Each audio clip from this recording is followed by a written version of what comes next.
मुख्यमंत्री माझी लाडकी बहीण योजनेअंतर्गत अत्यंत महत्त्वपूर्ण अपडेट असणार आहे। ऑफलाईन ई-के-वाय-सी संदर्भात बऱ्याच लाडक्या बहिणी प्रश्न विचारत आहेत की कोणत्या जिल्ह्यामध्ये ई-के-वाय-सी सुरू झाली आहे। आता इथे ऑफलाईन पद्धतीने तुम्हाला काय करायचं आहे, अर्ज करायचा आहे।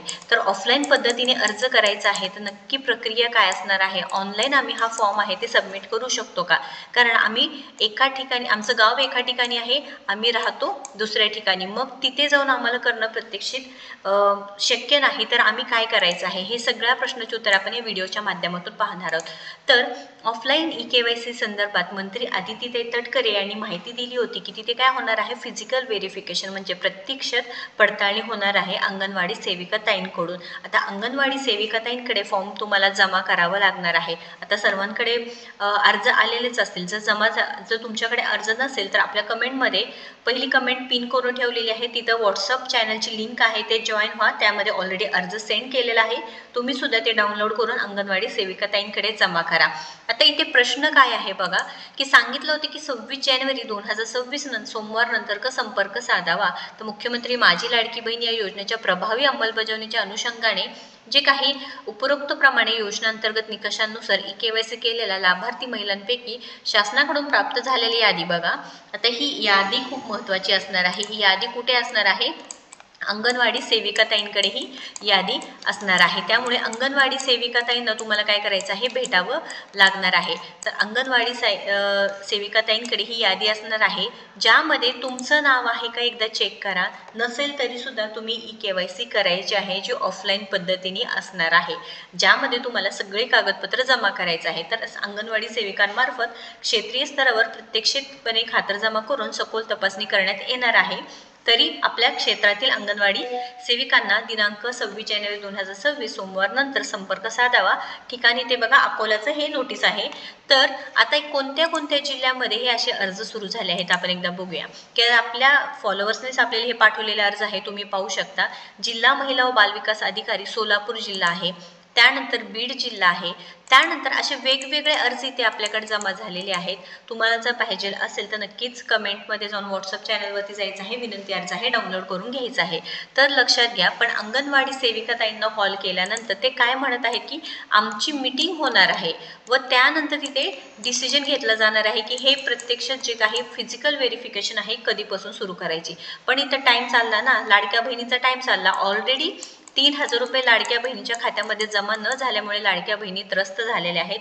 त्यांना इतकी परेशानी होती की आता पुढील जानेवारी फेब्रुवारी महिन्यापर्यंत जर पडताळणी नाही झाली तर पुढचे सुद्धा 3000 रुपये आमचे बंद होतील का, असे त्यांना भीती वाटत आहे, कारण अंगणवाडी सेविकाताईंकडे अजून कोणतीही माहिती आलेली नाही। त्याच्यामुळे नक्कीच लाडक्या बहिणींना प्रश्न आहे की आम्ही नक्की कोणाचा ऐकायचं आहे। हे तुम्ही अर्ज पाहू शकता, वेगवेगळ्या जिल्ह्यातून आहे बघा, हे सोलापूर जिल्हा आहे, त्यानंतर बीड जिल्हा आहे, अशा वेगवेगळ्या। आता या अर्जामध्ये आणि या अर्जामध्ये डिफरन्शिएट म्हणजे वेगवेगळे बघा, सेम पॅटर्न सेम आहे, पण खाली काय दिलेले बघा, इथे फक्त सोबत कागदपत्रे आधार कार्ड झेरॉक्स आणि रेशन कार्ड झेरॉक्स सांगितलेलं आहे, ज्यामध्ये तालुका महिला व बालविकास अधिकारी साहेब यांच्यासाठी योजनेचे लाडकी बहीण योजनेचे रद्द झालेले डीबीटी लाभ दुरुस्त करून पुन्हा सुरू करण्याबाबत।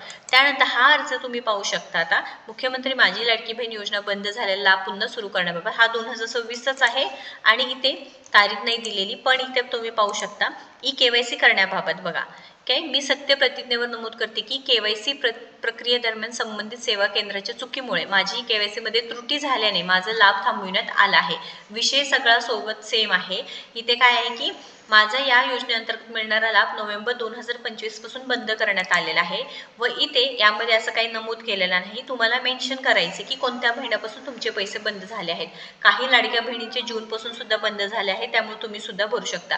व इथे आवश्यक कागदपत्रे 4 कागदपत्रे, तुमचं आधार कार्ड, पती किंवा वडिलांचं आधार कार्ड, तुमचं टी-सी झेरॉक्स आणि लाभार्थी रेशन कार्ड बघा। आणि इथे फक्त 2 कागदपत्रे सांगितलेले आहेत। आणि आता हे बीड जिल्ह्याचं आहे, तुम्ही पाहू शकता सेमच कन्सेप्ट आहे, फक्त कधीपासून बंद झाला आहे ते तुम्हाला भरायचं आहे। तर अशा पद्धतीने हे भरायचं आहे, वेगवेगळ्या जिल्ह्यांमध्ये सुरू झालेलं आहे। तुम्ही स्वतः अंगणवाडी सेविकाताईंना विचारा, जेणेकरून काय होईल की तुमचा हप्ता बंद होणार नाही। जर तुमच्या जिल्ह्यात सुरू झाला असेल तर लगेच तुम्हाला तपासायचं आहे, तुम्हाला पूर्ण चौकशी करायची आहे, नाही तर काय होणार आहे, तुमचेही पैसे बंद होणार आहे। कारण का, तुम्ही ही न्यूज पाहू शकता, जवळजवळ 1.57 करोड कंटिन्यू टू रिसीव म्हणजे जवळजवळ 86 लाख लाभार्थी आहे जे कमी झालेले आहे, डायरेक्ट त्यांचे पैसे बंद झालेले आहेत. जवळजवळ 86 लाख. जेव्हा सुरू झाली ती योजना त्यावेळेस 2 करोडपेक्षा जास्त लाडक्या बहिणी या योजनेचा लाभ घेत होते.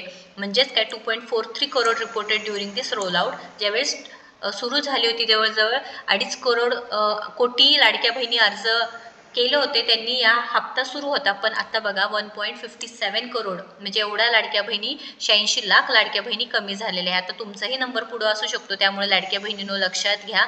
या जी काही पडताळणी प्रक्रिया आहे यामध्ये तुम्ही सहभाग व्हा. तुम्ही जी अंगणवाडी सेविकाताईंना कॉन्टॅक्ट करा. तुमच्या जिल्ह्यांमध्ये सुरू झालं असेल तर लवकरात लवकर अर्ज भरा आणि काही अडचण असू द्या कमेंट करून विचारा. नक्कीच तुमच्या जी अडचणी आहे ते सॉल्व्ह होणार आहे. आणि तुम्हाला ही 181 वरती कॉल केल्यानंतर काही रिप्लाय मिळाला का नक्की सांगा, का बिझीच लागतोय कॉल ते पण नक्कीच सांगायचं आहे. महत्त्वपूर्ण अपडेट आहे, अंगणवाडी सेविकाताईंना भेटा. जास्तीत जास्त लाडक्या बहिणींना हा व्हिडिओ शेअर करा, जेणेकरून काय की एकही लाडक्या बहिणी अशा नको राहायला की त्यांचे हप्ते, त्यांचे पैसे त्यांच्या खात्यामध्ये जमा होत नाही. ज्यांना गरज आहे, कारण लाडक्या बहिणींनी यावरती भरपूर काही सुरू केलेलं आहे. काही लाडक्या बहिणींनी छोटे मोठे बिझनेस सुरू केलेले आहे, काहींनी शिलाई मशीन घेतलेले आहे, काहींनी त्यांच्या स्कूल फीज असू द्या, ट्युशन फीज असू द्या ते भरत आहेत. काहींना घर खर्च आहे त्यासाठी मदत होत आहे. तुम्हाला सुद्धा असाच प्रॉब्लेम होत असेल तर नक्कीच कमेंट करा. महत्त्वपूर्ण अपडेट आहे, जास्तीत जास्त लाडक्या बहिणींना शेअर करा व अशाच महत्त्वपूर्ण अपडेटसाठी आपल्याला सबस्क्राईब करा. धन्यवाद.